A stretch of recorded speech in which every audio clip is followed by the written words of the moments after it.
we looked at the definition of material properties, section properties, and the generation of geometry, as well as the definition for boundary conditions and the application of static and moving loads. So this is the model that we generated in the previous session.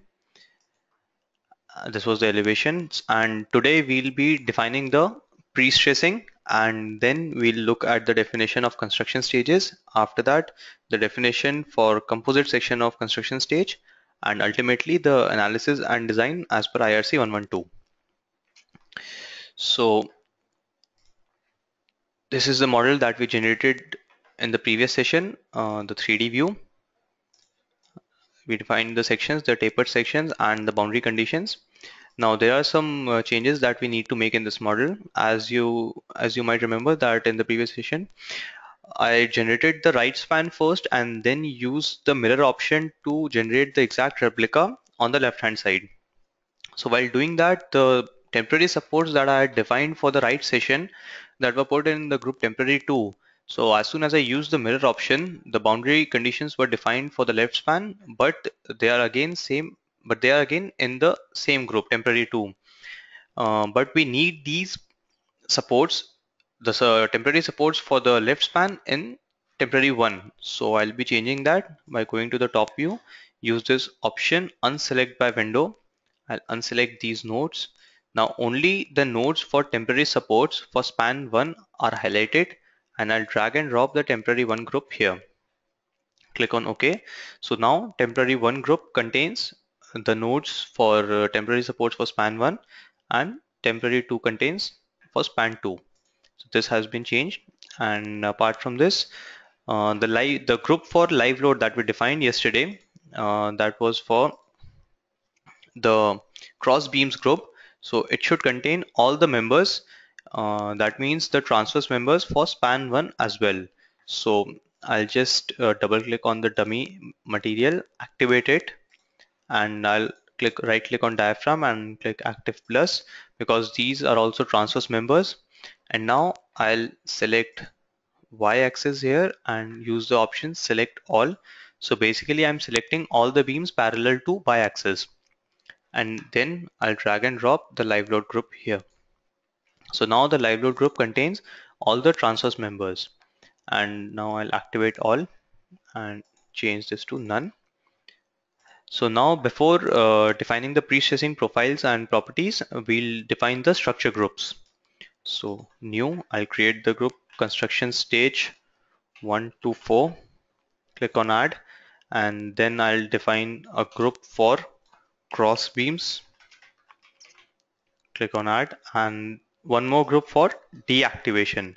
So the temporary supports that we have defined here need to be deactivated once the bridge is shifted to permanent supports. So that's why I'm creating this group deactivation. Okay.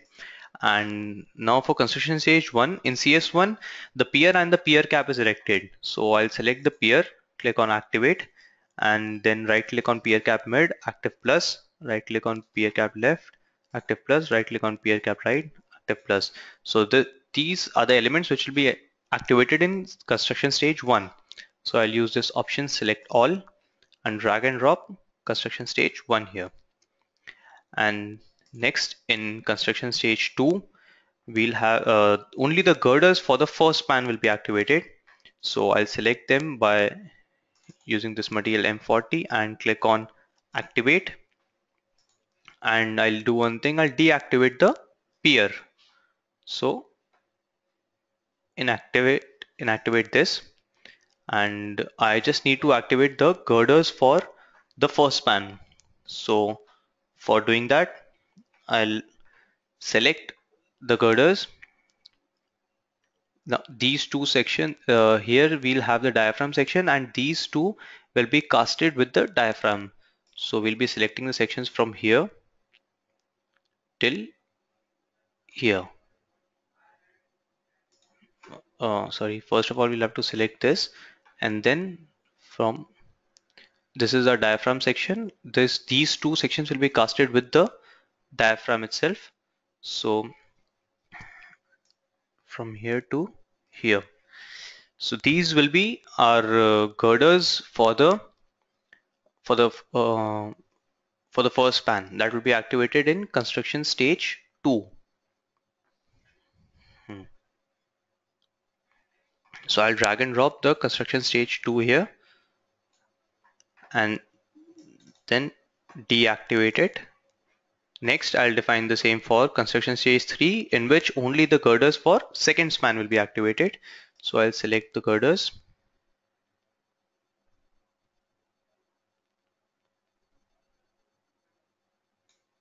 These will be selected, and construction stage 3, I'll drag and drop here and deactivate it. And then in construction stage 4, our diaphragms will be casted.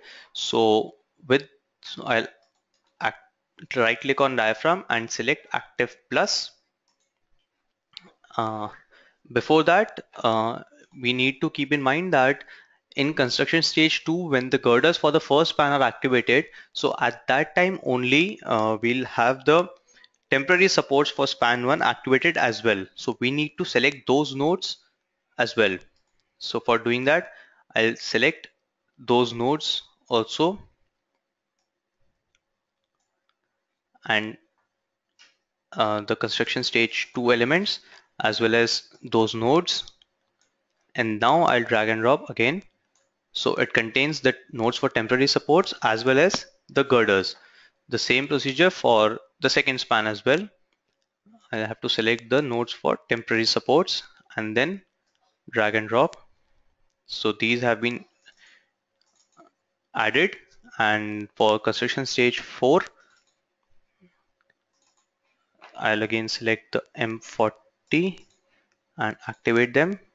Diaphragm, right click, active plus, and now I'll deactivate the construction stage 2 and construction stage 3 members, and as well as the peer members. All right, and now in this construction stage 4, we'll also activate the nodes for our permanent supports. So first of all, I'll select all and drag and drop the construction stage 4 here, and now I'll activate all. Go to the front view and I'll select the nodes for permanent supports. First of all, click on this and then select the nodes for permanent supports, and then again drag and drop. So these have been defined. I'll have to define the cross beams group. Now this cross beam group will be different from that as we defined for live load, because this will contain only the dummy members. So I'll select the dummy material from here. So all these members will be activated simultaneously in the cross beams group. So I'll drag and drop this here. And finally, the deactivation group, I'll have to deactivate the nodes for the temporary supports. So for that, I'll be selecting these nodes, the nodes which are used for temporary supports, and I'll add them in deactivation. So now the definition for the construction stages is complete. Now I'll be adding the pre-stressing tendon property and profile. For doing that, I'll go to load and temperature slash pre-stress tendon property, click on add. So the property that we'll be considering here will be 12T13. So 12 strands of 13 millimeter dia. The material is tendon, which we defined earlier. The tendon area we can calculate by clicking on this button here, selecting the strand diameter as 12.7 millimeter and the number of strands as 12. Click on OK. The duct diameter I'm considering 90 millimeter, and relaxation coefficient as per IRC 112, low relaxation, curvature friction factor as 0.17 and wobble friction factor as 0.0046. The anchorage slip considered here is 6 millimeter and bonded type tendons. So click on OK. Properties added, then close. Now I'll add the profile. So click on add. So this name I'm giving G1T1. So girder 1, tendon 1, tendon property 12T13. For the assigned elements, I'll go to construction stage 1, construction stage 2 and activate them. And now I'll select the elements here.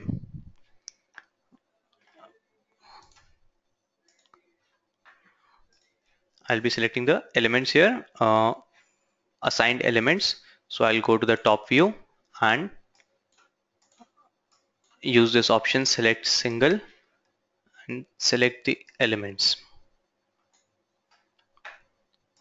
And then input type 3D.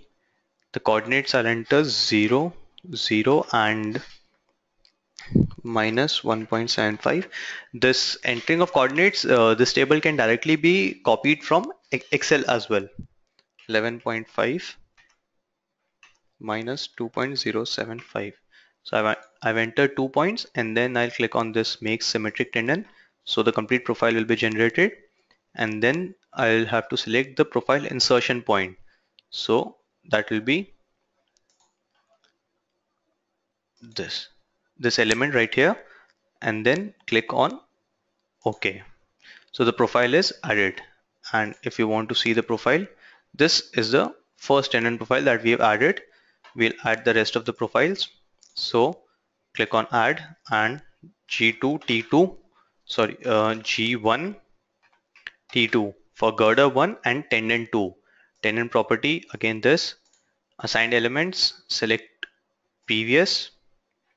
I'll have to select it again, and again I'll use this option, select the elements and input type 3D, coordinates 0, 0, minus 1.35, 11.5, 0 and minus 1.855, and make symmetric tendon. Oh, sorry, I selected the wrong elements by mistake. I'll just change that. I have to select the elements for girder 1. So these elements. Alright, and this profile is created. The element I'll select as this. Click on OK. So these two profiles are added here. Next, G1 T3 tendon property 12T13 assigned elements. Again select the elements for girder and input type 3D. The profile 0, 0, minus 0.95, 11.5, 0, minus 1.635, and make symmetric tendon. The element as this. Click on OK. And finally G1 T4 tendon property will be 2013 assigned elements. Once again I'll select the elements for girder and input type 3D 0, 0, minus 0.55, 11.5, 0, minus 1.415, and make symmetric tendon element as this. Click on OK. So the profiles, the 4 profiles for girder 1 have been defined, and we can see them by clicking on this. So as you can see, all the 4 profiles are visible here. I'll activate all now, and now what I'll do, I'll copy these 4 tendon profiles for the other girders as well. Alright, and for doing that, I'll again go to tendon profile, select all of these profiles, click on copy/move, and first of all I'll copy them in the transverse direction to other girders. So equal distance, click on one point and click on the next point and OK. So all the profiles have been copied to the second girder. The same exercise I'll be doing once for the longitudinal direction. So copy, move, and again go to the top view, equal distance, and I'll define the distance from here to here and click on OK. The profile is added. The 4 profiles have been added for this girder as well. So in this way, when we see this, we just have to rename these profiles which are named as G1T1 copy and G1T1 copy 01. So in this way we can copy all the profiles for all the girders and we just have to rename this. Then after that we'll add the pre-stressing loads. So the load case name will be pre-stressing and we'll keep the load group name as default first. We'll select all the cables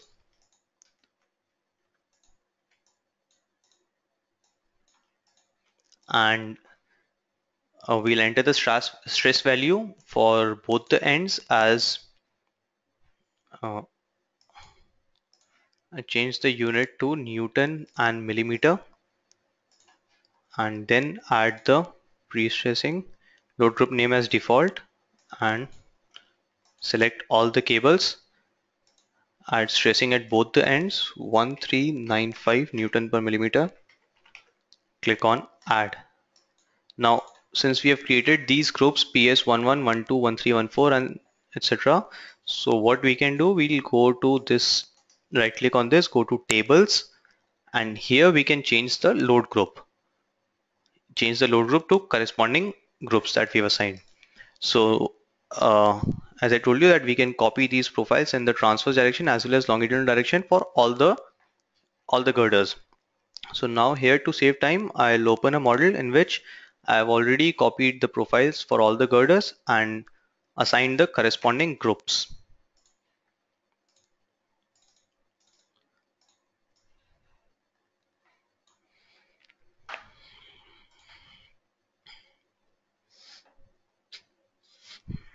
So now in this model, we have defined all the pre-stressing profiles and if we just click on display, so the same profile added for all the transverse members as well as the in the transverse direction as well as the longitudinal direction, and I've named them as G1 T1, the first girder, second girder, third, fourth and fifth, then sixth, seventh, eighth, ninth and 10th.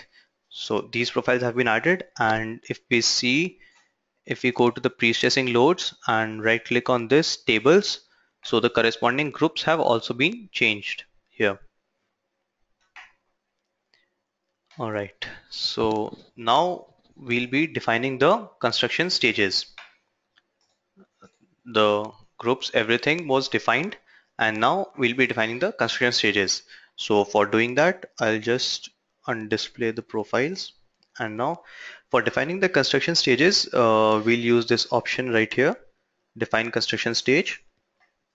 Go to add and name construction stage 1.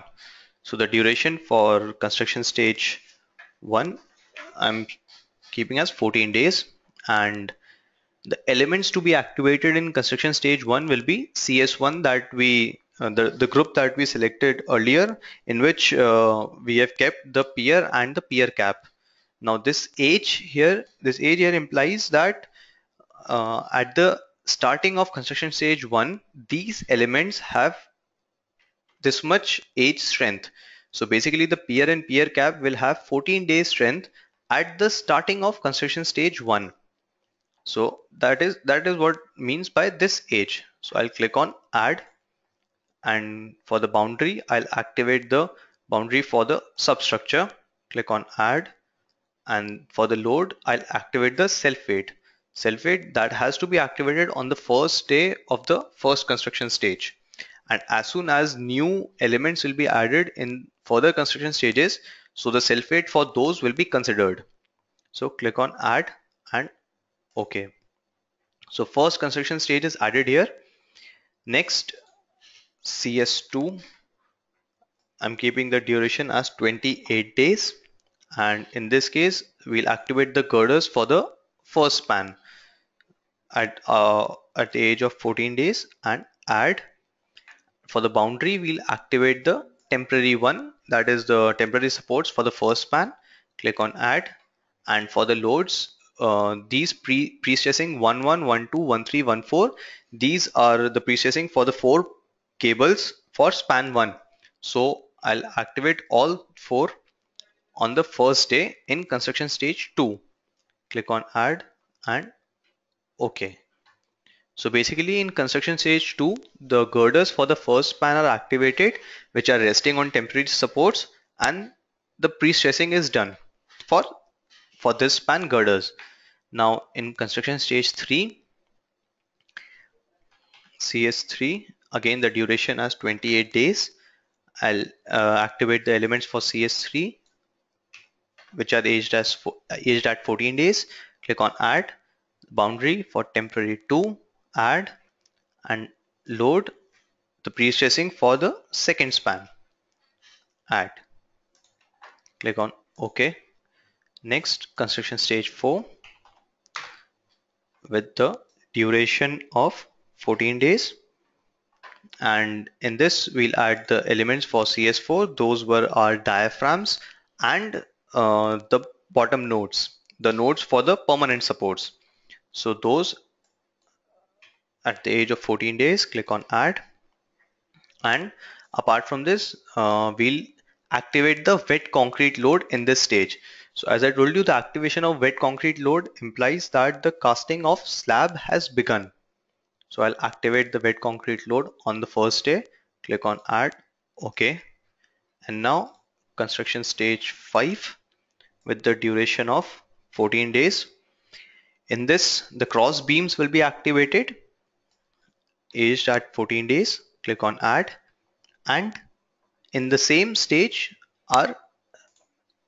in this stage, the bridge will be shifted from the temporary supports to permanent supports. So I'll have to deactivate the nodes for the temporary supports in this stage only. So I'll choose this elements deactivate, deactivate and click here add.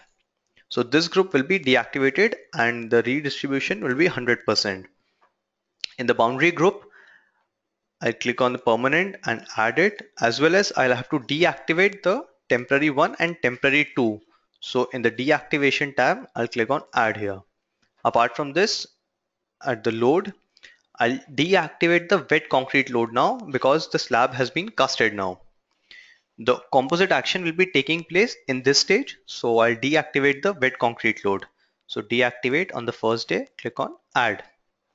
And now CS5 is defined, click on OK. Finally, we'll define the construction stage 6 with the duration of 10,000 days. So as I told you, this is the long-term stage. And in this case, we'll just be activating the superimposed dead loads for crash barrier and wearing course on the first day. Click on add and OK. So all the construction stages have been defined.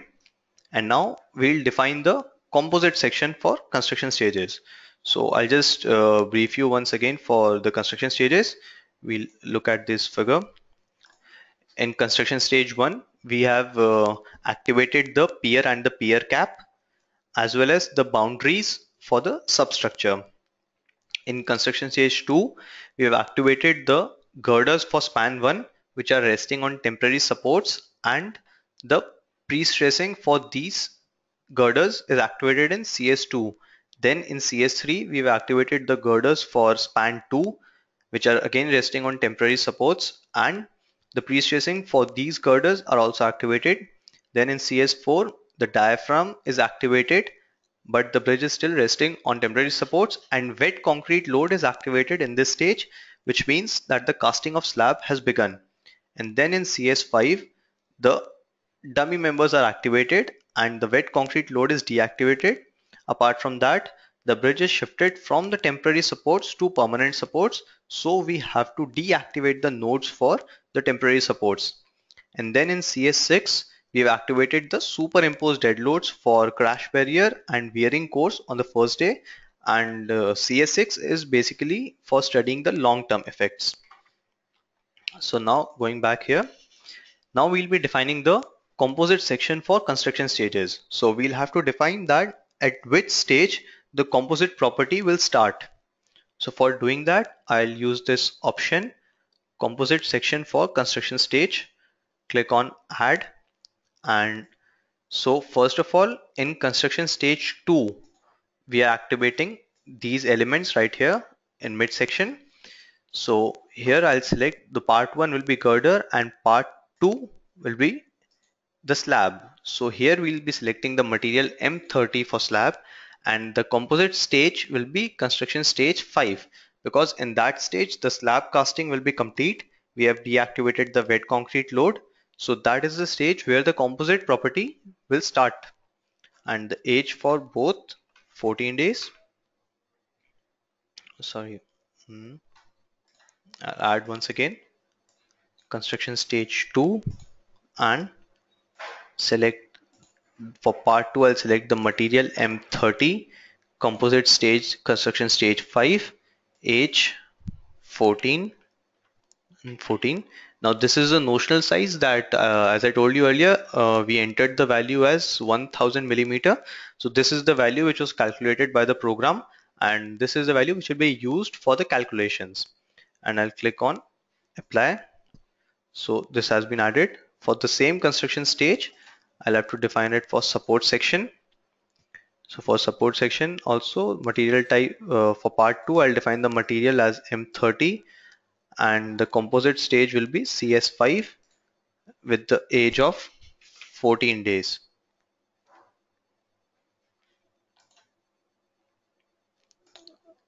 Support section and material M30, composite stage as CS5, age of 14 days. Click on apply. The same exercise will be done for the tapered section as well.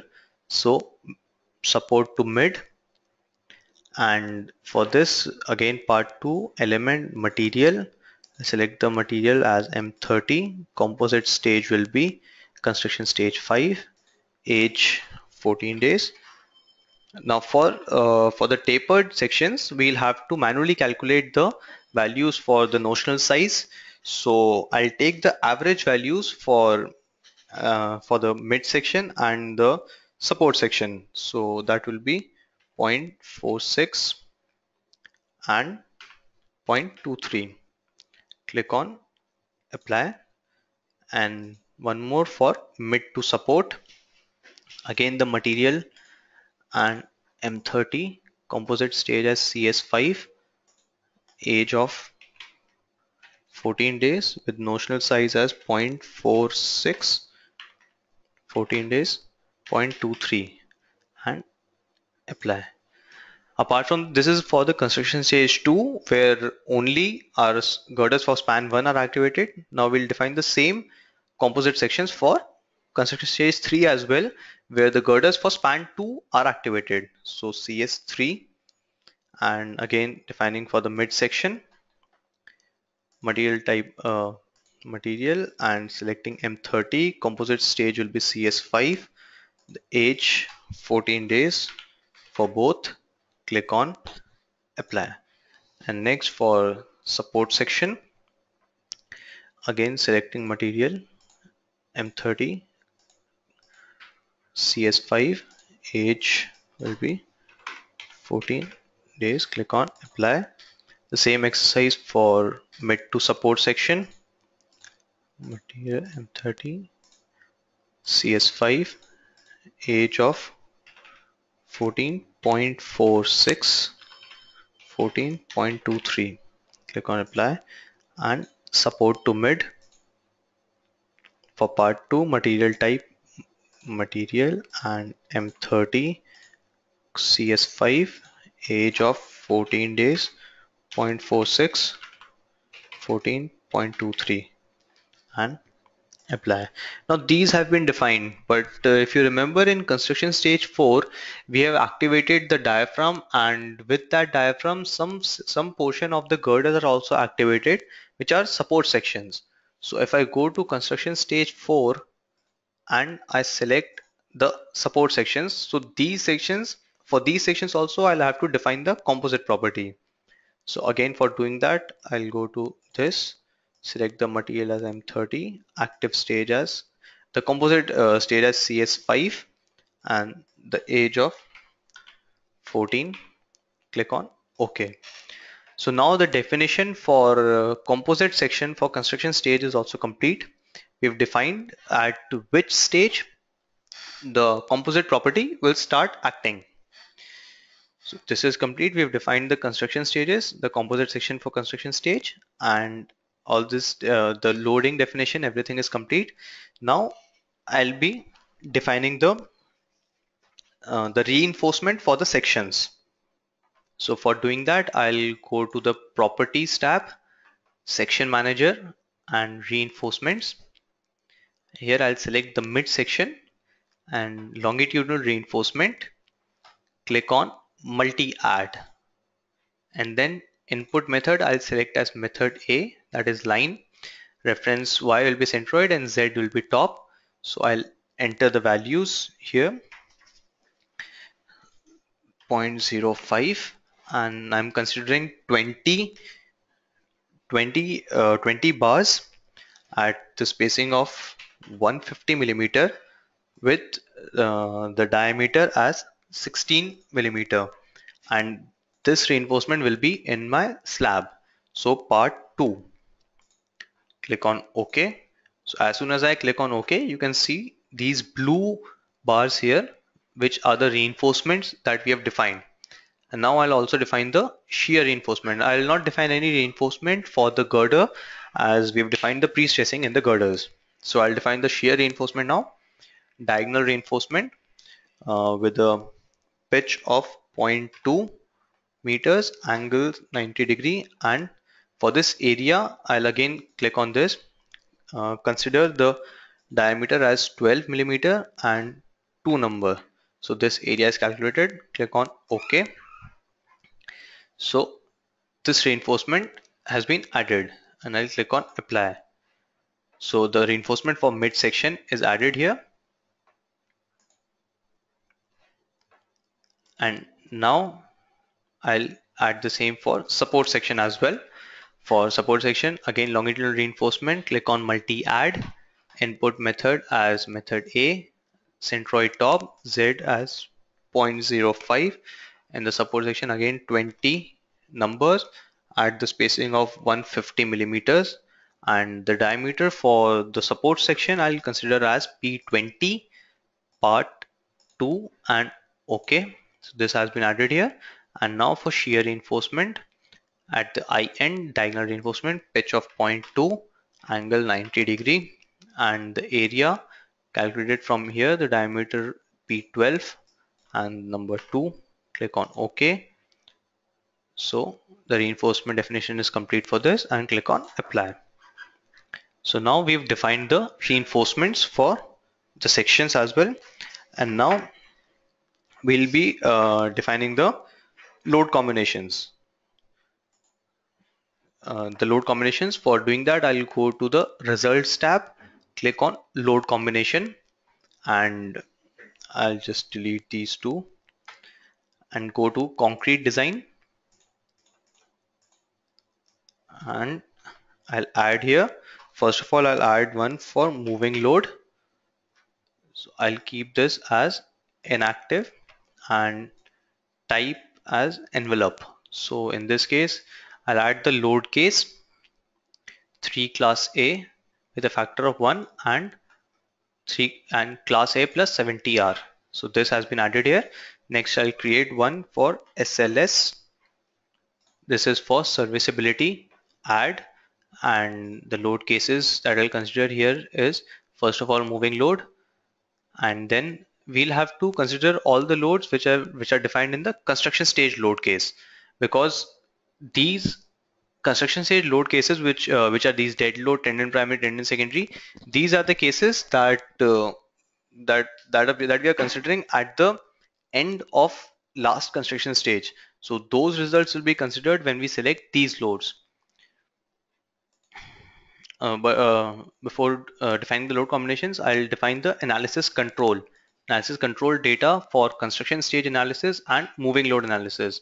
So going to construction stage analysis, and we'll include the time dependent effect.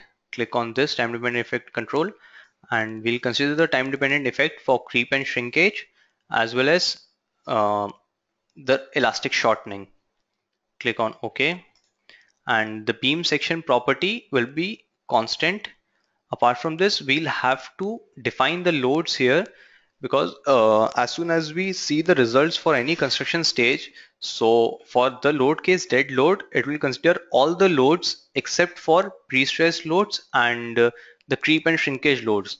So if we want to differentiate between the superimposed dead loads and our self-weight, we'll have to distinguish those load cases from dead load. So here the option load cases to be distinguished from dead load for construction stage output. So I'll click on add, and I'll select this load, name it as SIDL WC, enter here, and crash barrier, enter here, and click on OK. So these two have been distinguished from the dead load, and click on OK. So if we see here analysis control data, construction stage analysis, it's defined here. And next we'll define the moving load analysis control data. So for doing that, I'll go to moving load and I'll select analysis type where I want normal, the calculation for forces as well as for stresses, combined stress calculation, and bridge type is RC. Click on OK. So we've defined the analysis control data, and now the model is ready for analysis. So here, to save time, I'll open a model which is pre-analyzed, and in that we'll see at the extraction of results and the design. Also, the load combinations will be generated after the analysis, which I'll show you in this model. So for doing that, I'll open this model.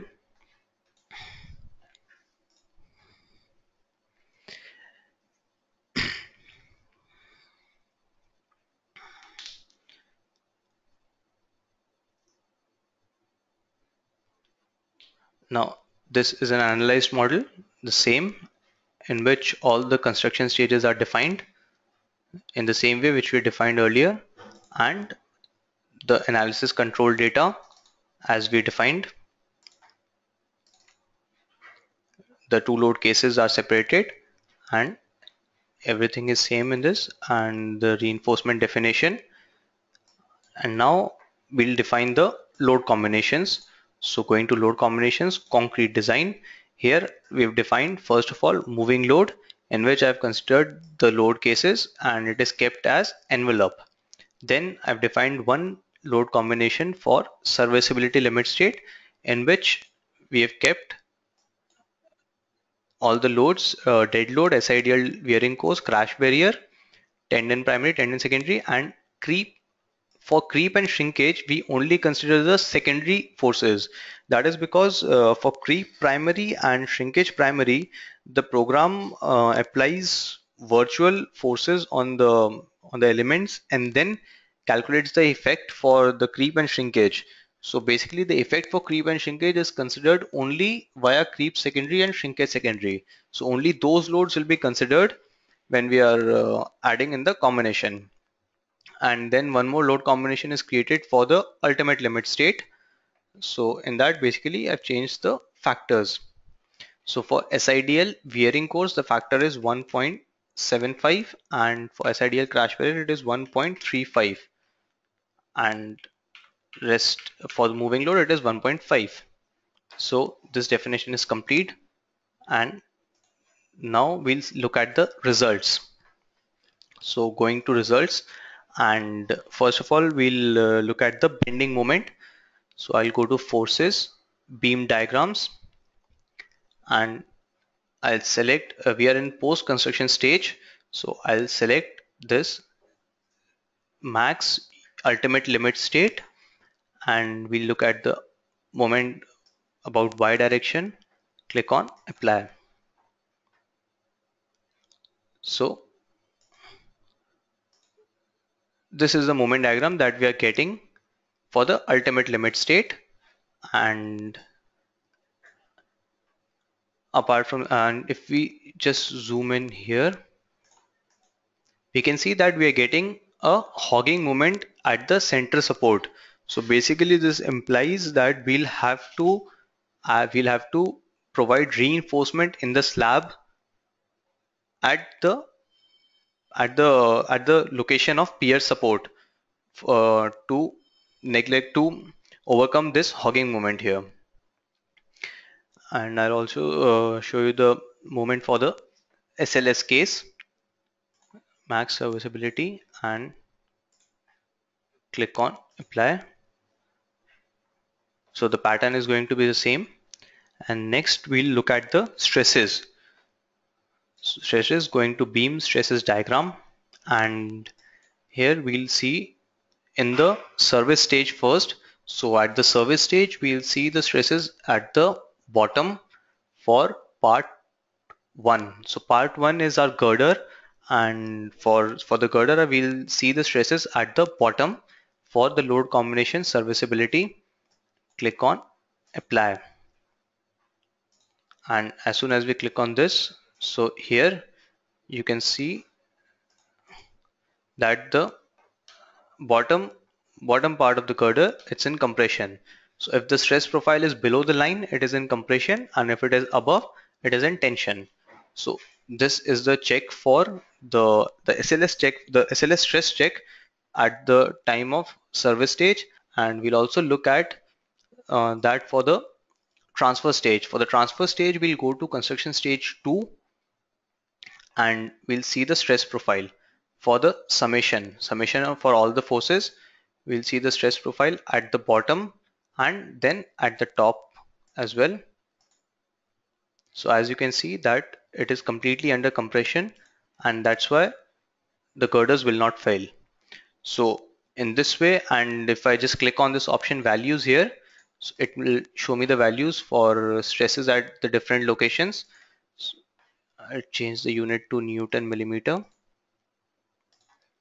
And in this way, we can easily carry out the stress check during transfer and during service stage.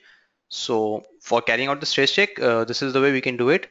And now we'll carry out the design that will be for the ultimate limit state. So for doing that, I'll go to this tab PSC, select the code IRC112, go to this PSC design parameters, and then I'll the design code is IRC112. First of all, I'll go back to PostCS, and I'll PSC, go to parameters. Design code is IRC112. Now output parameters, here I've selected all, but you can select what all we want to see. So currently we'll see the ultimate. I'll select all again, and the user, if you just click on user input data and go to this modified design parameters. So currently all these parameters have been entered as per IRC112, but these are readable by the user. Also, if you just edit it to some random value, and if you want to um, get it back as per the code, you can just click on this option update by code, and all the values will be updated as per IRC112. Just click on OK and OK. After this, we'll define the design material. So here I've already defined the M40 material. And for the girder, we have defined the grade for concrete as M40. The rebar I've considered as FE500, and for the slab we have defined M30, and the rebar again as FE500. After that, the design slash output position. So in this case, I've selected the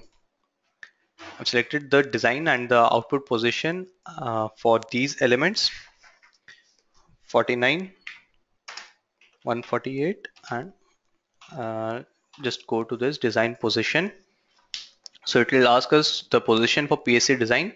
So let us consider the elements 49, 148. So these are the two elements that I'm considering for design purpose. So one of this is the support section and one is the mid section, and I'll click on apply. The same will be added for the output position, and I'll again select the elements 49 and 148 and enter. So these elements are this, and click on apply. So these elements have been entered here, and then I'll define this serviceability load combination type. So I've added this combination serviceability in characteristic combination. So this is basically the rare combination that we define. Click on OK, and um, this is done. After this, I'll just click on perform design. But before that, if we want to see the losses in the tendons, we can just the losses in the pre-stressing losses, we can go to results, result tables, tendon, and tendon loss. And going to this, we can see the tendon group, that the cables that we have defined, and after the end of every stage, we can see the various losses here, and the stress after immediate loss, and ultimately effect the stress after all loss divided by the stress after immediate loss. So all these values can be seen from here by going to result tables, tendon and tendon loss. Now we'll perform the design. We've defined all the parameters for design, and I'll click on this perform design. So you can see in the message window generating data for PSC design.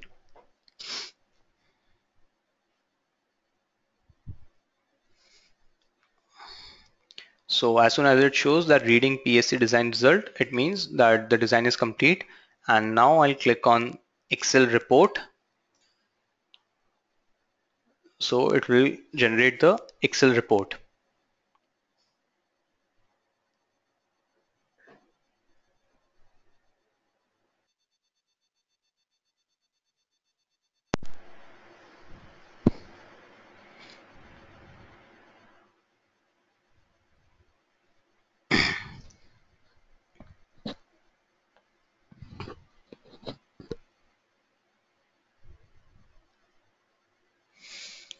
So the Excel report generation is complete, and this is the type of report that is generated. So as we selected the element position as 49 at position I, so all the design parameters which are defined as per IRC 112 are given here, and the section for reinforcement, everything is given, and in the checks here, um, we can see that all the formulas are given. So this is quickly it is very easy for the user to verify whether these results are correct or not, since all the formulas are given as per IC 112. And apart from that, in this sheet, the calculation for the various forces, shear force and bending moments, so with that, even the clauses in the code are mentioned. So 49I, and then the moment, so 49I, 49J, and then 148I, 148J. Apart from that, the table for bending resistance, so it is showing at various locations, and for the load combination and situation, so whether it is section is okay or not. And then the same for shear resistance for all the locations, whether the section, now in this case it is showing that ULS for basic and seismic combination, this section is not good, so we'll have to revise the section. And for all the locations for ULS combinations for the particular situation, whether the section is okay or not. So this is the type of report that is generated, and if you want to see the detailed reports at every node, then we can just go to this and see everything. So as I told you that all the formulas are mentioned here as well as the clause numbers for the code. So it is possible for the user to quickly identify if there are any errors and verify the results.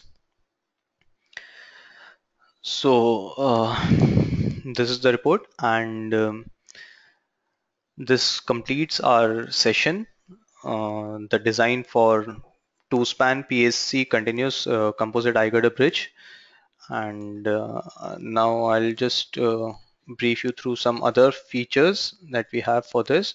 I already showed you the sectional property calculator. We imported the mid section and the support sections using this. Apart from this, if we want to consider the bridge as integral, if we want to consider the abutments and the piers as integral, so for that and the pile supports, we have a wizard that is for the support conditions, we have a wizard that is integral bridge springs. So in which we just enter the properties of the soil, and the program automatically calculates the stiffness for the links, stiffness for the spring supports there. And apart from that, we can add obviously various loads, that is the pressure load, and we can carry out the settlement analysis for specific supports. Apart from that, the temperature loads, in which the system temperature, nodal temperature, element temperature, as well as gradient, those can be added. And uh, that's it. I hope this session was useful for you. Thank you all for attending this session. For any further queries, please feel free to contact us at techsupport@midasIT.com.